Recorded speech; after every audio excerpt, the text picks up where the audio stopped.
Começa agora o BTCast. Teologia é nosso esporte.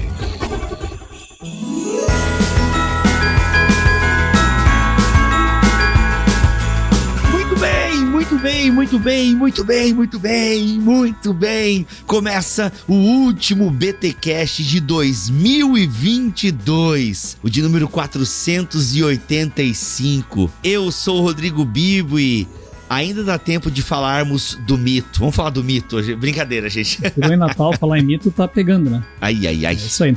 Aqui fala André Heinck e como diz o Lewis, em Cristo as sugestões do paganismo foram cumpridas. Olha, as sugestões do paganismo foram cumpridas. Sensacional. Aqui é o Kenner Terra e o verdadeiro sol vitorioso é Cristo. Eita, o sol da justiça. O sol da justiça, sensacional. Olha só, pessoal, nesse especial de Natal, Kenner Terra e André Heinck, para falarmos um pouquinho sobre argumentos ateístas, argumentos de ateus ou agnósticos para reduzirem Jesus a mais um mito. Então, geralmente a galera que entra aí no ensino médio, faculdade, ouve esses argumentos. Porque Jesus é só mais um mito dentre tantos outros e tal. E aí, como é que nós cristãos, então, que acreditamos em Jesus Cristo, na divindade de Jesus Cristo, o Filho de Deus, como é que nós podemos responder? Não convencer, porque não convencemos ninguém, mas podemos ter uma resposta adequada para essas acusações? Então segura aí este episódio apologético, enciclopédico aqui no BTcast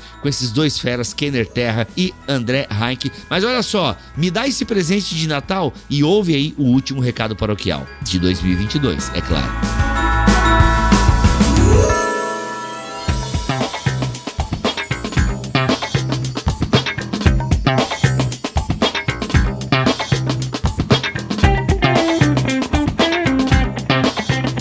Os recados paroquiais dessa semana, galera, é o seguinte: 2023 já está às portas, estamos aí nesse clima natalino e 2023 tá aí e você já tá fazendo aquelas listinhas ou você já tem um peso na consciência porque muita coisa você não fez. Galera, é o seguinte, botou na cabeça, faz uns pequenos cálculos aqui, vai lá e faz, entendeu? Não fica pensando demais porque senão a gente não faz muita coisa. E olha só, você pensou em estudar teologia reconhecida pelo MEC em 2023 e é como eu sempre digo, se você procura uma faculdade reconhecida pelo MEC, com bacharelado 100% EAD, professores competentes, uma carga horária pensada. Aliás, deixa eu falar uma carga horária aqui, gente, ó. São 3.440 horas de carga horária, tá? A duração do curso, 4 anos. Olha só.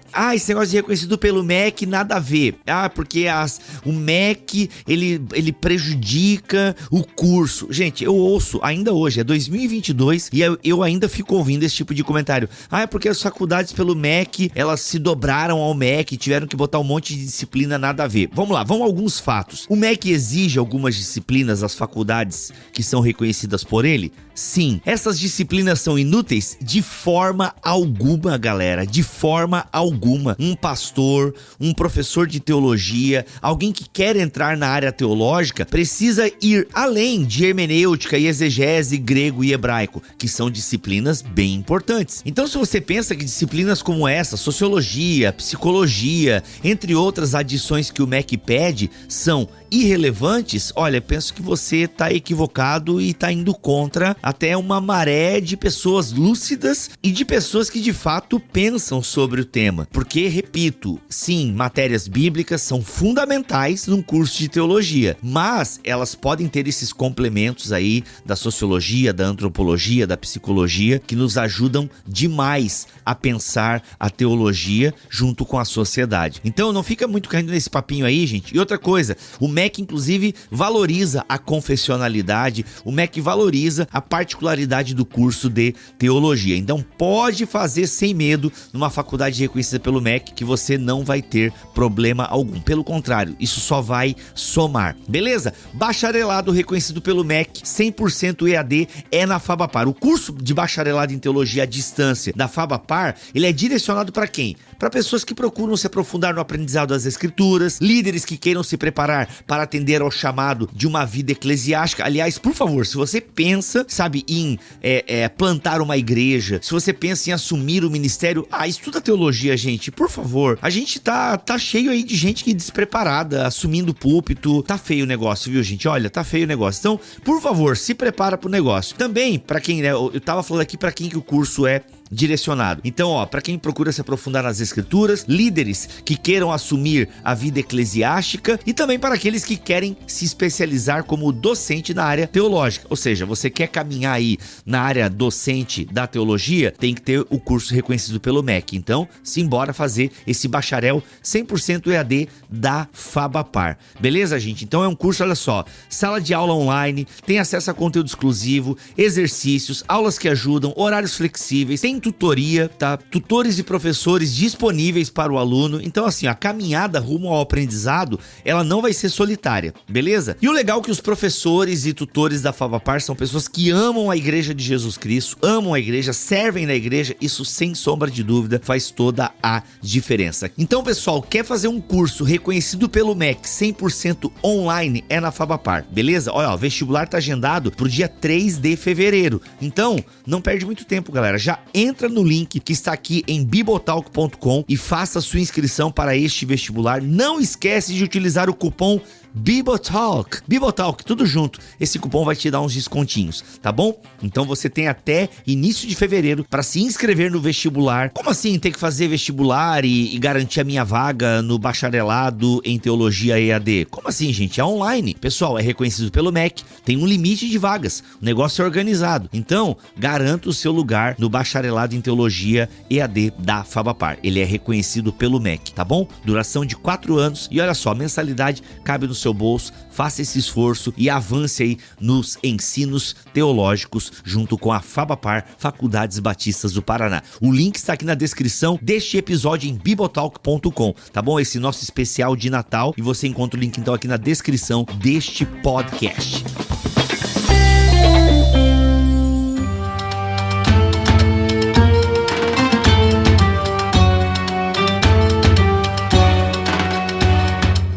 Gente, 2022 acabando e a gente nesse especial de Natal aqui, foi o ano de lançamento do Aqueles da Bíblia, André? Ou aquele já é de 2021? Nem eu me lembro mais, cara. A pandemia me tirou do tempo, Ninguém cara. se lembra, né? Aqueles é 21 ou 20?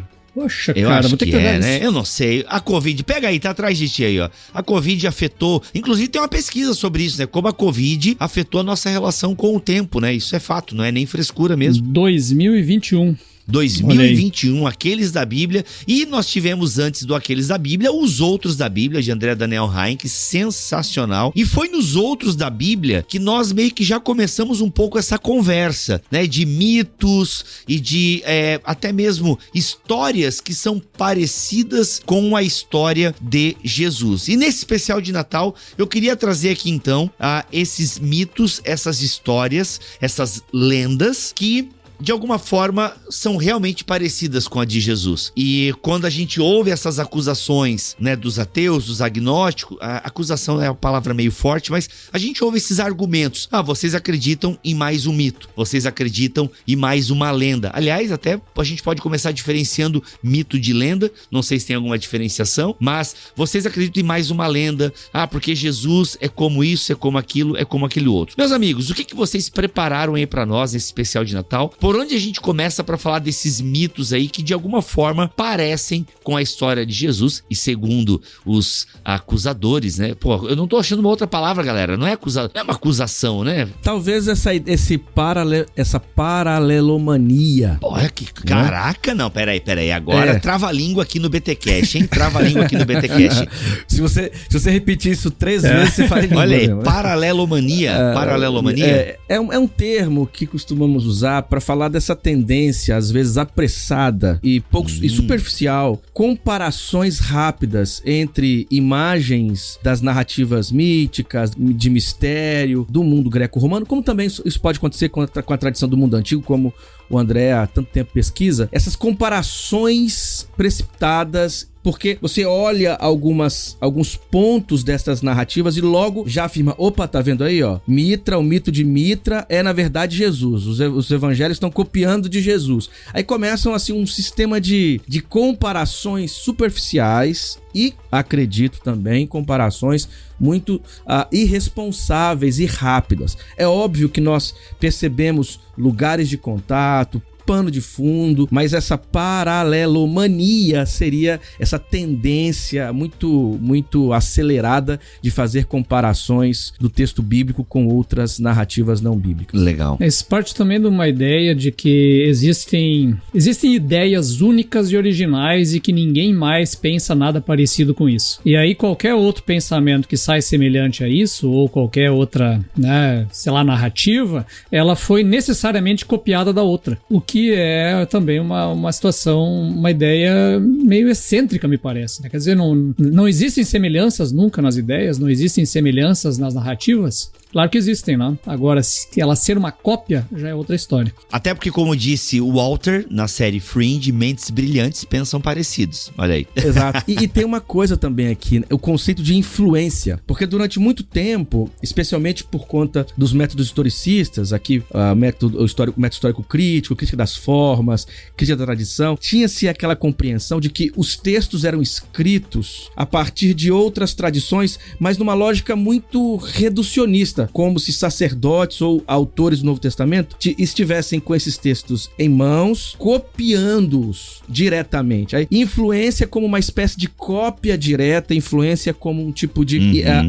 imposição de um texto, o que leva ao conceito de não autonomia, de uma espécie de ato não correto, ato criminoso, quase que uma ação para burlar a verdade, uma manipulação. Então esse conceito de influência é muito reducionista, porque a cultura, ela é tratada por algumas teorias como um texto. E só existe um texto em diálogo com outros textos. Então, a presença de imaginários, o diálogo com outras perspectivas, isso é natural. É assim que a cultura se desenvolve, é assim que a linguagem age, é assim que a linguagem se estrutura. Então, até o conceito de influência a gente precisa tratar com cuidado, né? Quer dizer, influência como uma espécie de uso direto de outros textos para, de alguma forma, enganar os meus leitores. Essa compreensão, realmente, ela atrapalha, parece ser erudita, alguns usam até um espaço acadêmico para esse tipo de afirmação, mas por vezes não passa de preconceito positivista. Eita. E negação de valores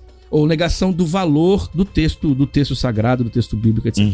Sensacional, muito bom, muito bom. Boas observações iniciais. Mas vamos lá então, gente. André, não sei se a gente pode começar contigo, porque eu já lembro dos outros da Bíblia. O que você lembra aí da sua pesquisa, que tem no povos do Antigo Oriente, próximo ali e tal, que de alguma forma são histórias parecidas com a história de Jesus. Basicamente, né? Filho de Deus, que nasce de virgem, que ressuscita e que tem... E inclusive eu lembro que tu me fala até de histórias que se fala até de uma parousia, né? De que vai voltar pra buscar a galera aí. Não sei se tem alguém esperando ainda.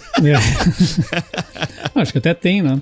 Não, é que são pontos de contato, como o Kenner estava falando, de determinados detalhes. Nunca é, digamos assim, a narrativa completa. É um detalhe dela. Então, por exemplo, lá no zoroastrismo você tem o Shaoshiante, que é a expectativa de um salvador escatológico no final dos tempos, que vem da semente do profeta Zoroastro, ou Zaratustra, de uma virgem que se banha no lago e aí sai fecundada e aí nasce o Shaoshiante, que, né, no final das contas traz a palavra de Ahura Mazda, acaba morrendo, pendurado, e depois ele vai ressuscitar e voltar para julgar o mundo, etc., com os anjos de Ahura Mazda e tal. Então tem pontos de contato que ficam muito semelhantes com a narrativa de Cristo. André, só localiza esse mito aí, esse mito... Então, né, ele tá dentro do zoroastrismo que às vezes se discute em que momento ele acontece, né? Alguns vão colocar lá na época do profeta, talvez no século VIII a.C., e outros vão dizer que vai acontecer só depois de Cristo. Então tem toda uma discussão em torno disso, né? Que a gente não consegue, às vezes, situar o local da história, o que define depois, né? O que veio antes, onde estão as influências, digamos assim. Mas o que tem também nisso, digamos, né? Eu tava falando questão do detalhe, né? É que se você vai para outros detalhes, são muito diferentes. esse Shaoshyant, na tradição zoroastrista, é o terceiro salvador que virá dentro de uma cronologia longa e tal, né? É o último deles, né? Então tem uma série de detalhes depois que vão ser muito diferentes, mas na semelhança se pega, então, a questão de que, olha, né, o mito de Jesus, né, usando o termo que se usa, ele está dialogando com esses mitos, né? Outro dele é o do Sol Invictus, né? Como o Kenner trouxe na introdução dele ali, né? O Sol Invictus é uma adoração solar que está presente, né? É um resultado também de várias outras adorações solares que existem nas tradições antigas, desde o Egito, também no mundo grego, de Apolo, Hélios, e que vai desembocar no mundo romano e depois, no tempo dos imperadores, vai se tornar o principal culto imperial, o culto do Sol Invictus, né? Daí está vinculado também à tradição do nascimento de Mitra. Então, quer dizer, é um caldo de tradições que se misturam, né, nesses cultos e que de alguma maneira vão também aparecer na tradição bíblica e na narrativa de Cristo. Não, eu queria falar o seguinte, o lugar do sol nesse conjunto, nessa rede de textos e de memórias e de narrativas, né? Você tem aquela coisa do solstício de inverno, quanto isso vai produzir em várias culturas uma série de práticas litúrgicas, narrativas, que vão tentar dar conta desse contexto aí, desse período em que o sol parece vencer, porque o dia é mais longo. Só um parênteses aqui, Kenner, vou te interromper, não perde essa linha aí que ela é sensacional, mas é que nós brasileiros, a gente não tem tanto essa ideia do sol, né? Tipo assim, a gente não... o verão, praia, enfim, lago, independente de onde você mora. Mas quem mora em lugares onde neva, onde o frio é de rachar, o sol realmente é uma parada sensacional, assim, tipo... É uma ressurreição. É uma ressurreição, tipo, então, é que nós, por morarmos num país tropical, abençoado por Deus e bonito por natureza, nós não temos tanto essa ideia do sol, assim, tipo, verão, né? Agora, se você vai pra qualquer cultura onde neva, entendeu? Mano, o verão é realmente onde é uma coisa espetacular, assim, a gente tem que aproveitar ao máximo esses 3 meses, 2 meses, depende da região, porque depois, meu irmão, é escuridão, é cinza, é chuva, é neve, é complicado. E é isso, aí vai criando uma espécie de arquétipos da ressurreição a partir da renovação da natureza, da presença do sol, da mudança do clima, da transformação do ambiente. Veja, todas essas ideias, essas metáforas vão criando mesmo um tipo de horizonte do novo, do renascimento. Então, assim, isso faz parte do que talvez um teórico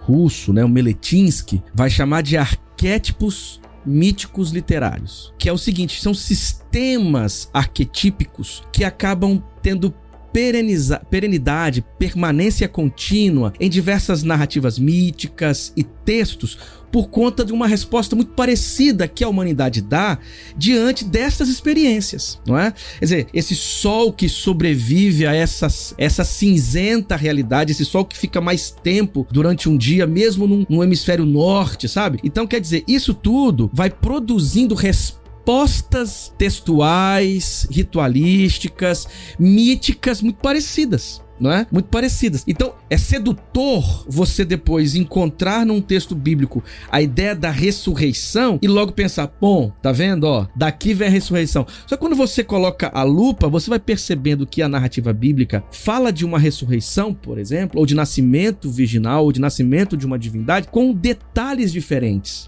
com resultados diferentes. Então, essa aparente aproximação, vista de longe, nos confunde. Mas quando nós vamos quando a gente sai desse lugar superficial, geral, e começamos a ver os detalhes, é óbvio que você percebe diferenças e mensagens diferentes e impactos completamente diferentes. Sim, até a gente pode ficar um pouquinho nessa ideia do Sol Invictus, porque o próprio Natal tem toda essa discussão, porque a origem do Natal é pagã, e tem a ver com isso, né? Ou seja, em determinado momento da história, onde se tinha um culto qual era a divindade do Sol Invictus, o nome? Mitra. Do 25 de dezembro é Mitra, né? Mitra. E, ou seja, então, quando o o imperador se converte, eles ressignificam essa data e passam então a adorar Jesus, né? Ou seja, há uma troca de divindades. É mais ou menos isso a história do Natal. Ou não tô é tão viajando? Mais ou assim, menos, né? Porque às vezes não é coisa. Me ajuda, Kenner.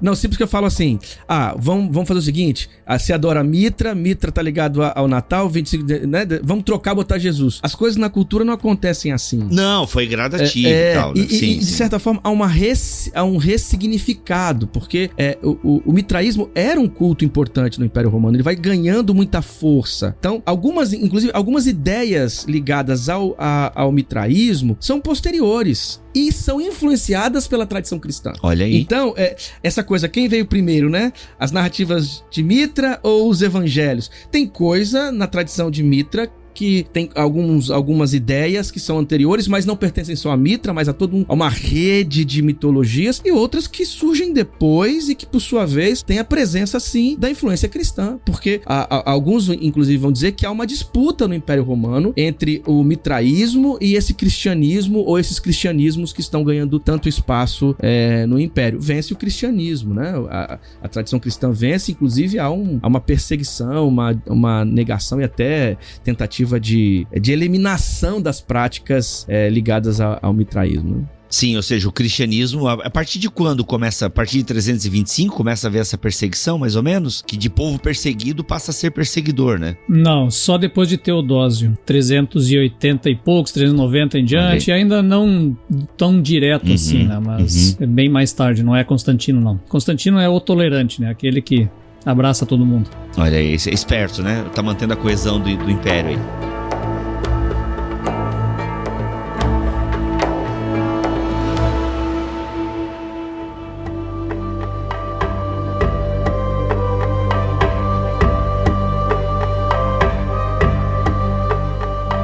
Mas olha só, então a gente tem essa ideia da Mitra, como o Kenner trouxe aqui, que depois, né, então, vence o grupo de Jesus, por assim dizer. Então, ou seja, as narrativas de Jesus ocupam esse espaço e por isso que a gente celebra hoje no dia 25 de dezembro. Mais ou menos isso em linhas gerais, certo? Quais são? Eu vi aqui na pauta, Kenner, que você colocou outros mitos que de alguma forma se assemelham, né? Horus e Jesus. Horus, parece que eu conheço Horus. Horus é egípcio, não é? Isso. Tá ligado também ao Deus Sol e tem aquela compreensão de que ele volta à vida, não é? Que tá ligado profundamente aos mitos da renovação da natureza, da renovação da fertilidade. Então você não só isso, você pode voltar até mais, né? A Mote, Baal. Voltar no sentido de pertencer aí àquele contexto da região sírio-palestinense, que a Baal, para nós, obviamente, que leitores do texto bíblico, né, Baal é visto de forma muito negativa, alguns vão até linkar Baal a coisas malignas, etc. Mas quando você vai acessar alguns textos que narram os ciclos de Baal e tal, Baal é aquele que traz a renovação, né? Ele Mote, quando vence, a natureza toda murcha e tal, ele voltar, ele ressurgir, tá ligado ao ressurgimento da flora, das flores. Quer dizer, você tem isso mesmo na mitologia do mundo antigo, nas mitologias do mundo antigo, né? Ligados especialmente à fertilidade, o que produz cultos da fertilidade, cultos hierogâmicos, né? Pra quem já assistiu lá o Código da Vinci? Código da Vinci, ou leu, tem uma cena assim que a menina fica assustada, que tá tendo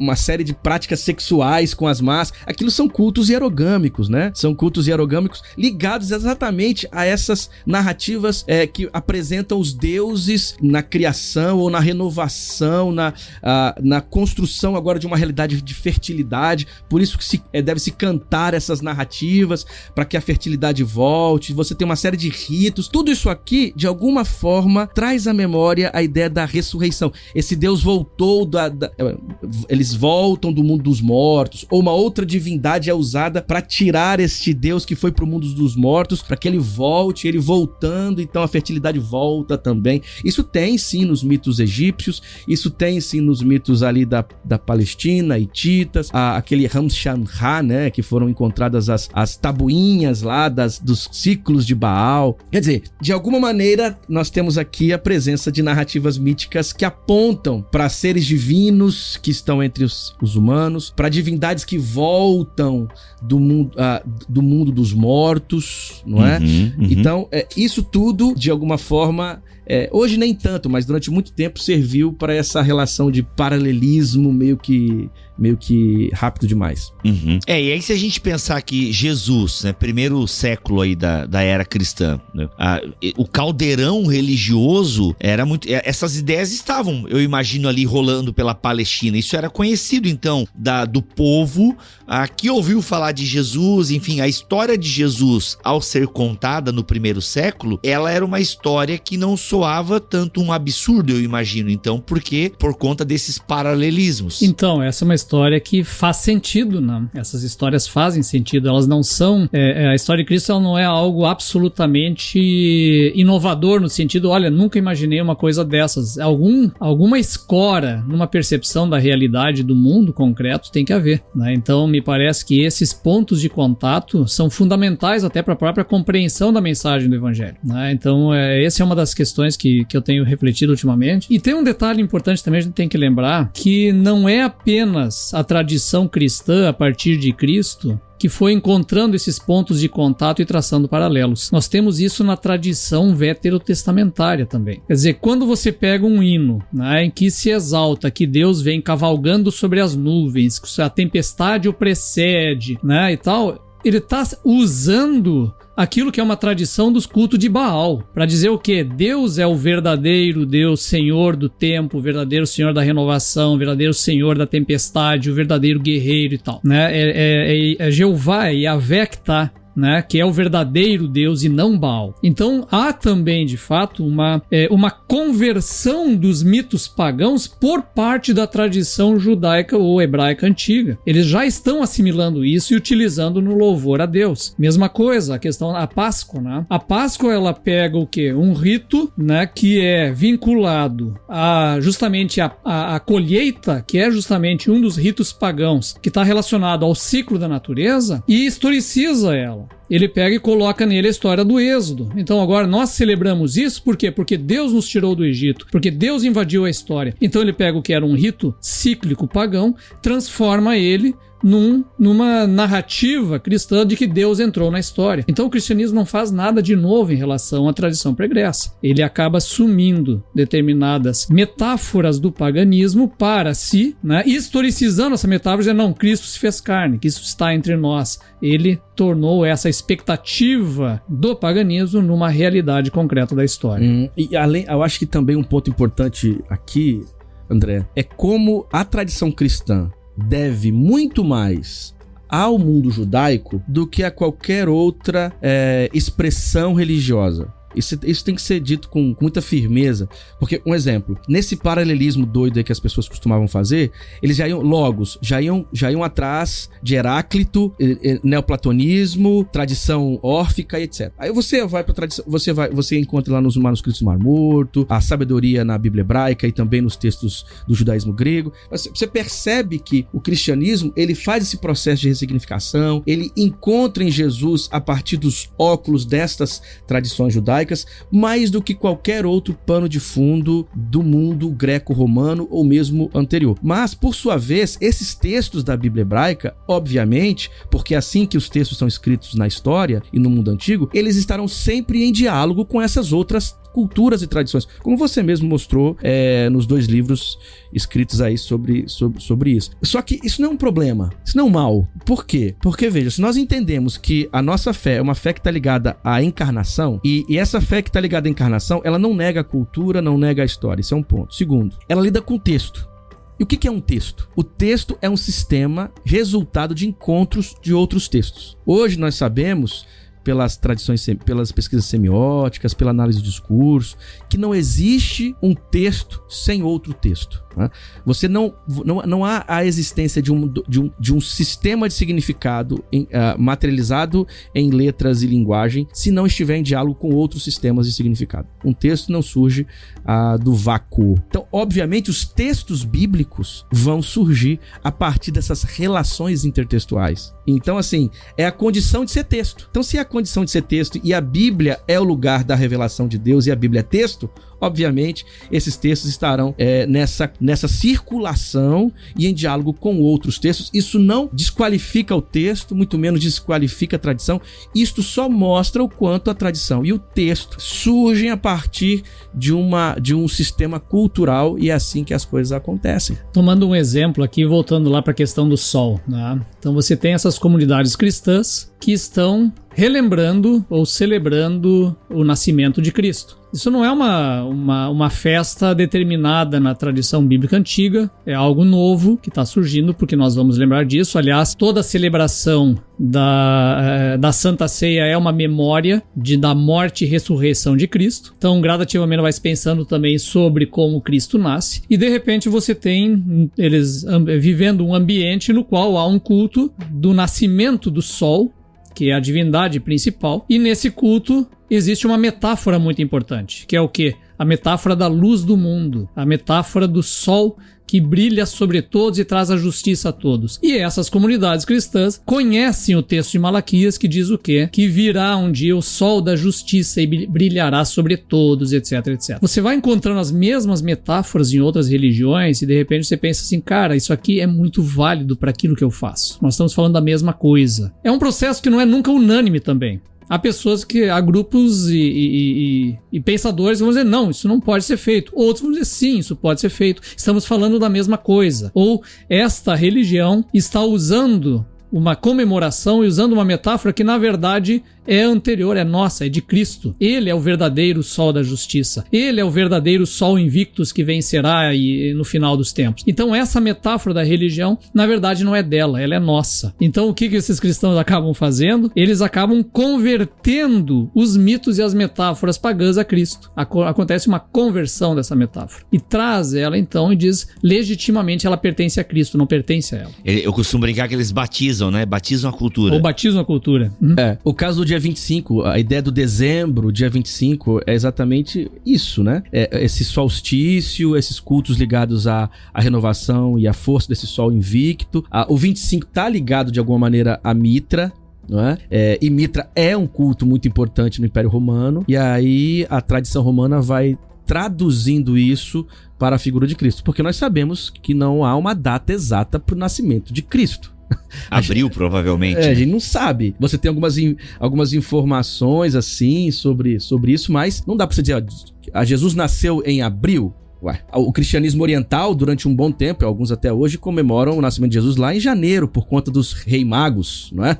Janeiro, é verdade. Em 6 e 7 de janeiro, porque eles contam a presença dos Reis Magos como sendo o momento axial para se pensar o nascimento de Jesus. Aliás, um parênteses aqui, os Reis Magos dariam um baita episódio, hein? Porque pensa numa paradinha complicada. Não, e pra mim o mais complicado é esse negócio tá em Mateus. Mano, pois é, pelo negócio do Mateus ser muito ligado à tradição judaica. Por ser ligado à tradição judaica e porque está num bloco do Evangelho de Mateus que tem uma tendência teológica radical de ligar Jesus à história de Israel em um nível muito mais profundo que a gente encontra nos outros evangelhos. Olha então, aí. Assim, me parece... Aí lá no meio você tem astrólogos, né? Caraca, agora, sensação. Enfim, mas deixa pra outro episódio aí, porque, galera, é muito legal. Aliás, assistam, tem no YouTube o Quarto Mago. Muito bonitinho o filme com o Martin Sheen. É bem bonitinho. O Quarto Mago. É? Cara, acho que esse é o nome. Pô, ele ele tá levando presente pra Jesus, né?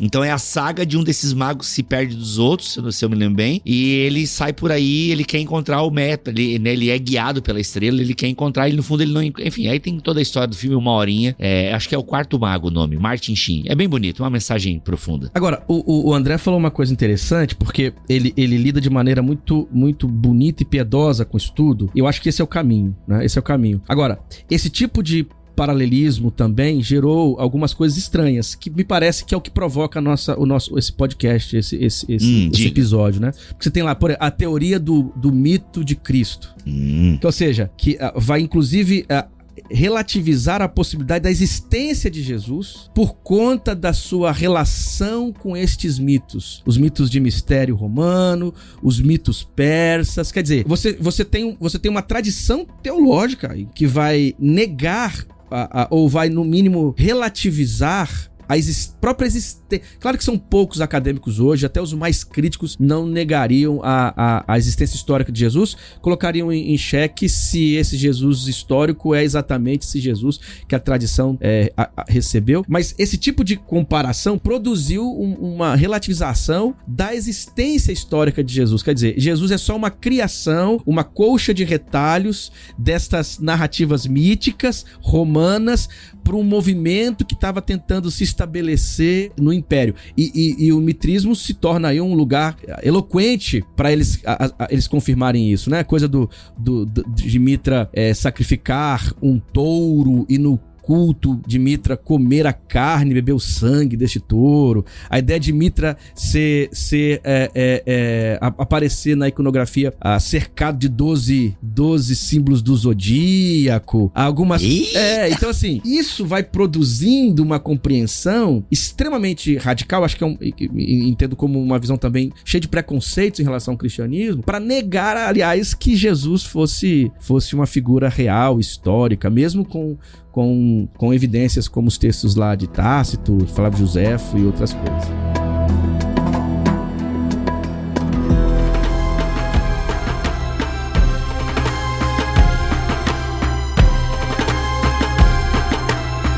Uma das coisas que esse pessoal que critica demais, assim, eventuais influências ou trocas com outros símbolos e símbolos de outras crenças e religiões, é uma espécie de crença meio imanente, ou diria meio animista nos símbolos, né? Como se, digamos assim, existia uma árvore, né, na tradição germânica, e esta árvore está vinculada a um culto pagão, e se eu trouxer uma árvore para dentro do culto cristão, isso aí vai trazer junto essa maldição do paganismo e parece que está infectando o teu culto e tua fé. Como se os símbolos não se ressignificassem ao longo do tempo e não ganhassem novos tons e novas perspectivas em diferentes culturas, né? A própria questão, se pensar lá do vinho na Páscoa. Pô, não tem vinho lá na Torá. Ela entra depois. Entra como? Como é que vai entrar? Provavelmente uma influência grega que coloca o simpósio grego dentro da tradição judaica já na época de Cristo consolidada. E ele vai transformar isso na nossa ceia com pão e vinho, que deriva da Páscoa. Tá tudo interligado e vai ganhando novos significados. Caraca! Né? Mas eu não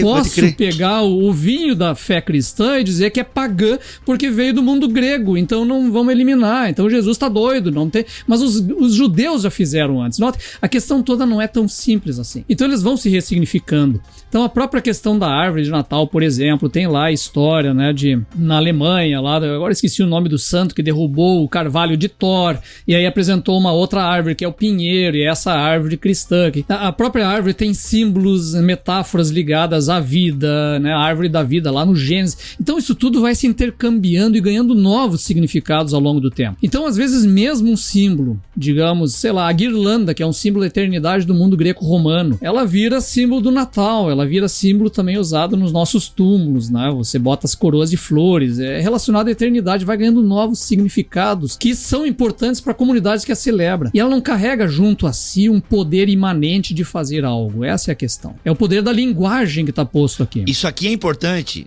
Se você não entendeu, eu acho que isso é muito importante você prestar atenção, querido ouvinte, porque muito de batalha espiritual que a gente vê na internet aí, de cortes, de podcast, é isso. Porque a origem disso é isso e aquilo. Gente, a origem, em última análise, já não importa mais tanto, porque isso foi sendo ressignificado. Porque se a gente ficar nessa de origem, você não vai querer saber de onde veio essa ideia de sacrificar animal, não, irmão, pra expiação de pecado. Não sobra nem Antigo Testamento, cara. Não sobra nada. Não sobra Antigo Testamento. Perfeito, então assim, a gente tem que tomar muito cuidado com essa galera da batalha espiritual, porque eles forçam algumas coisas. Não, porque a origem disso é isso, isso, aquilo. Gente, a origem, vou repetir pra ficar bem claro, em última análise, ela já não importa mais. É o que foi sendo feito com aquilo, ao longo dos séculos, do tempo e por aí vai. Porque, repito, se a gente ficar nessa de a origem de determinada coisa, meu amigo, batismo de João Batista, ritos do Antigo Testamento, não vai sobrar Bíblia pra você adorar a Deus e conhecer a Deus. Exatamente. Não vai sobrar o Evangelho de João, por exemplo. Porque o Evangelho de João, ele faz uma coisa que é muito própria dele a topografia de Jesus. Jesus vai a Jerusalém 4 ou um pouco mais de vezes, e quando vai, ressignifica as festas judaicas. Quer dizer, então eu não vou levar em consideração o que Jesus mostra ser a partir das festas judaicas, porque agora eu tô na graça e as festas judaicas, elas seriam uma espécie de valor, um valor Exato. menor. Sombra. E tem outro ponto também, né? Isso aqui, o que o André tá falando, que tem muito a ver com teoria do símbolo. O símbolo não tem o sentido em si. O símbolo, ele ganha sentido na maneira como eu o consumo, individual e coletivamente. Então, a ideia da árvore de Natal mesmo, né? A pessoa, eu posso ter uma árvore de Natal? Não posso, porque essa árvore tá ligada a uma série de mitos e narrativas religiosas. Sim, a árvore sempre teve lugar sagrado no mundo antigo e tá ligada a todo esse imaginário. Mas agora, quando eu coloco uma árvore de Natal dentro da minha casa, esse poder simbólico vai apontar para outros significados e para outras funções, que agora tem a ver com a função de embelezar, de lembrar o Natal, de lembrar a festa do nascimento de Jesus, de lembrar a solidariedade entre a família, de trazer memórias de celebração. Quer dizer, o símbolo vai ganhar o seu valor a partir do consumo, a partir do que ele significa quando ele é utilizado. Você diria assim, mas então eu posso pegar agora a suástica e usar como quiser. O problema é que a suástica, ela representa na sua recepção a desgraça do nazismo. E que é muito diferente do que ela representava na tradição oriental. Exatamente. Então, a árvore não. A árvore, ela tem um lugar diferente. Eu recebo perguntas direto. Posso usar a árvore de Natal em casa? Eu falei, não sei se você pode. Eu aqui em casa eu uso. Então, assim, eu acho que tem tudo a ver com o que o André tá falando aí sobre o poder do símbolo, né? Cara, minhas grandes memórias de infância de Natal eram as árvores naturais, que meu pai tinha 4 plantadas no pátio, e ele cortava uma por ano. Quando chegava no 5º ano, a primeira já tinha crescido o suficiente pra cortar de novo. Então, os pinheirinhos, né? Aí é muito roots, né, André? A minha é de plástico comprada na 1001, mas tudo bem, vamos lá. Cara, e aí, sim, mais roots ainda é o seguinte, não tinha luzes elétricas nela, eram velas. Meu Deus, uma casa de madeira. Meu Deus. Imagina... uma casa de madeira com árvore e velas. Mas, cara, pensa na beleza da luz e dessa árvore de Natal. Ainda bem que não tinha conselho tutelar na época, né? Sensacional. Eu digo, cara, o que estão fazendo com as nossas tradições, que estão enterrando elas todas em nome de um mito de origem, de uma pureza original de alguma coisa que simplesmente não existe, meu amigo. Exatamente. Agora, gente, vamos lá. Essa conversa, ela realmente pode ter caminhos em uma segunda parte, mas como é que a gente amarra pastoralmente tudo isso agora? Então, a gente viu que realmente há semelhanças em relatos de lendas, de mitos, e que a história de Jesus, o fato Jesus, ou o mito Jesus, né? A gente pode explicar a palavra mito aqui também, porque há um preconceito no mundo evangélico meio bobo, às vezes, né? As pessoas têm medo da palavra mito, enfim. E já explicamos isso várias vezes aqui no BTcast também, principalmente até na série Os Outros da Bíblia. A palavra mito já foi bem explicada várias vezes, mas cabe uma explicação aqui também, se os meus convidados quiserem. Mas e aí? Nós acreditamos na historicidade de Jesus Cristo, né? Ou seja, Jesus Cristo, filho do homem, filho de Deus, 100% homem, 100% Deus, enfim. Acreditamos nisso. Na ressurreição corpórea de Jesus. Acreditamos. Kenner, você acredita ainda, né, Kenner? Só pra saber se eu te convido ainda pro podcast. Claro que acredito, okay. E sem isso a minha fé é vã, né? Exato. Então, viu, gente? A gente não é liberal, tá? Porque a gente acredita na ressurreição corpórea de Jesus Cristo, tá bom? Então para de chamar a gente de liberal. Pode chamar a gente de outras coisas, mas liberal não, tá? Não cabe mais. Mas vamos lá, então a gente acredita, e pra nós, como é que a gente lida com isso então, né? Ok, a gente tem esses mitos, essas lendas, e nós temos o relato de Jesus nos evangelhos e toda a tradição cristã. Como é que a gente amarra isso? Enfim, acho que dá pra gente explorar a entrada do André e por aí vai, né? Enfim, mas vamos lá, Kenner, como é que você amarra então pastoralmente essas questões? Primeiro, esse paralelo não é um paralelo a ipsis literis, né? Não é que é uma cópia. Esse tipo de anúncio apocalíptico, bombástico, apoteótico. Olha, tá vendo? Descobrimos que Jesus foi uma invenção dos evangelhos, copiando essas narrativas, essas histórias. Cara, isso não é verdade. Aqui não é uma apologética infantil ou amedrontada, não. Porque não é verdade mesmo. Há uma série de detalhes na história de Jesus que, por mais que aproxime Jesus desses mitos, como de Mitra, o afasta. A começar pela compreensão histórica disso. Quer dizer, Jesus ele ressuscita historicamente para vencer a morte e produzir a vida. Isso não está nem mesmo nessas lendas e nesses mitos de ressurreição. Então a ressurreição de Jesus, um exemplo, a ressurreição de Jesus, ele aponta para uma consequência teológica diferente. Né? Segundo, quando nós falamos do nascimento de Jesus, né? Os mitos que falam do nascimento virginal de algumas dessas figuras, o próprio Mitra, não são claros nesse ponto. Eles não trabalham de forma muito inquestionável, e algumas dessas tradições são bem posteriores, a começar que nós sabemos pouco sobre Mitra. O que a gente sabe sobre Mitra são fontes indiretas e restos arqueológicos de estruturas de iconografia, etc. Então, o que parece ser tão próximo e tão paralelo, quando você vai olhando com mais critério, mesmo na academia que não tem compromisso com o cristianismo em si, percebe que há diferenças reais, gritantes. Segundo, acho que, assim, e já passo pro André, a minha fé, ela não precisa estar estabelecida em uma compreensão de que as narrativas e os textos bíblicos sejam ahistóricos, sabe? Extraordinariamente desconectados da cultura. Isso é o contrário do que a gente crê, inclusive, entende? Nós cremos em Cristo, que é maior do que o texto, e um texto que fala sobre esse Cristo. Logo, esse texto ele vai existir a partir da dinâmica da textualidade. E dinâmica da textualidade tem essa coisa do diálogo com outros textos, como eu já disse. Então isso não toca na nossa fé. Isso só mostra que Deus escolheu um caminho que não é um caminho da desculturação, ou da deshistorização, ou da desumanização da sua revelação. Então a sua revelação passa por aquilo que é humano, social, histórico, cultural e dialoga com isso. Lembrando que Deus está acima, inclusive, do texto. O texto é só o mecanismo a partir do qual, através do qual a gente acredita encontrar, ouvir e se relacionar com esse Deus. Então, assim, eu acho que a nossa fé não pode ser uma fé frágil a ponto de ter que negar a cultura e as relações desses textos para que ela sobreviva. Pelo contrário, isso me dá ainda mais credibilidade, isso ainda me dá mais amor por esse Deus que escolheu na cultura se revelar. E se ele escolheu na cultura, na encarnação se revelar, logo esses detalhes da cultura vão aparecer o tempo todo em torno desses textos, dessas coisas que são tão importantes para nossa fé. As narrativas pagãs, aliás, falar em pagão é um anacronismo, né? Porque o pagão é um xingamento dado pelos cristãos depois que eles tomaram conta, né? Aí a gente começa a chamar de paganismo tudo que vem para antes do cristianismo. Mas vamos chamar de pagãs. As narrativas pagãs e os mitos pagãos, eles trazem junto delas uma série de metáforas e uma série de narrativas que falam muito do desejo humano de algo.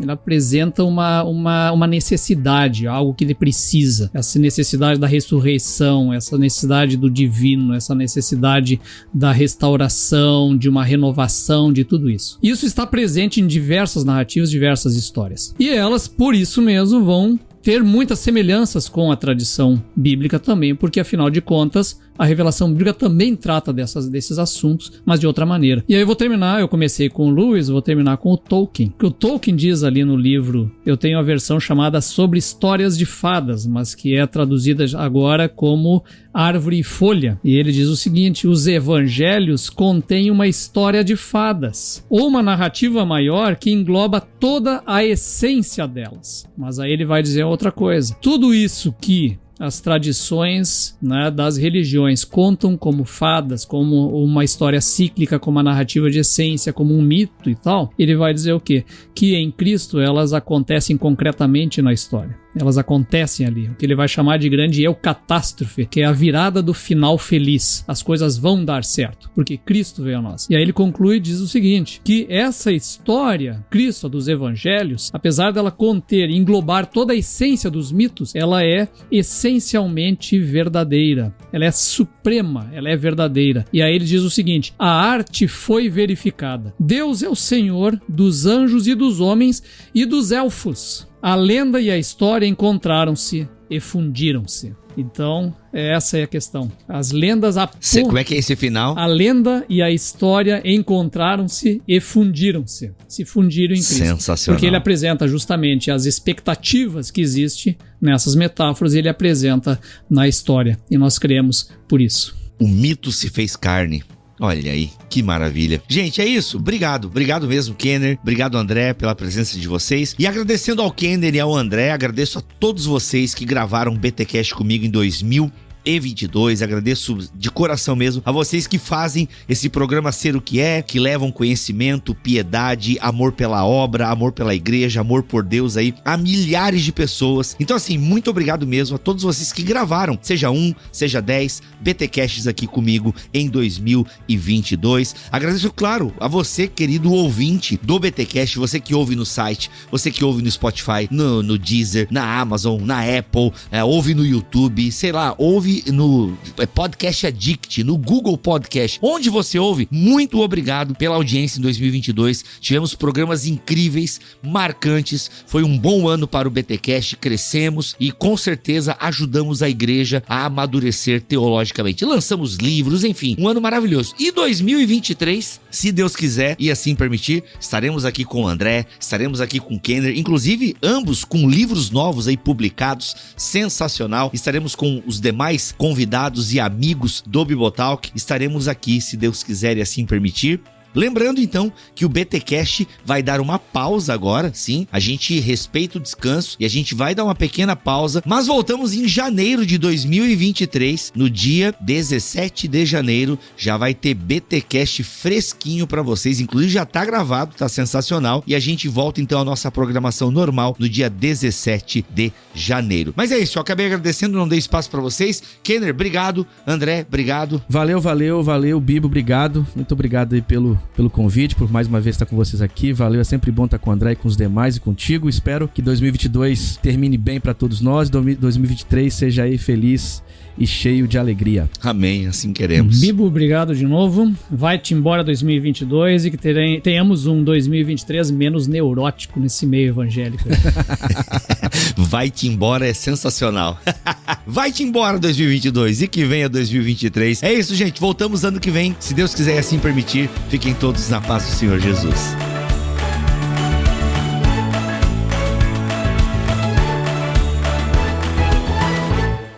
Este podcast foi editado por Tuller Bibotalk Produções.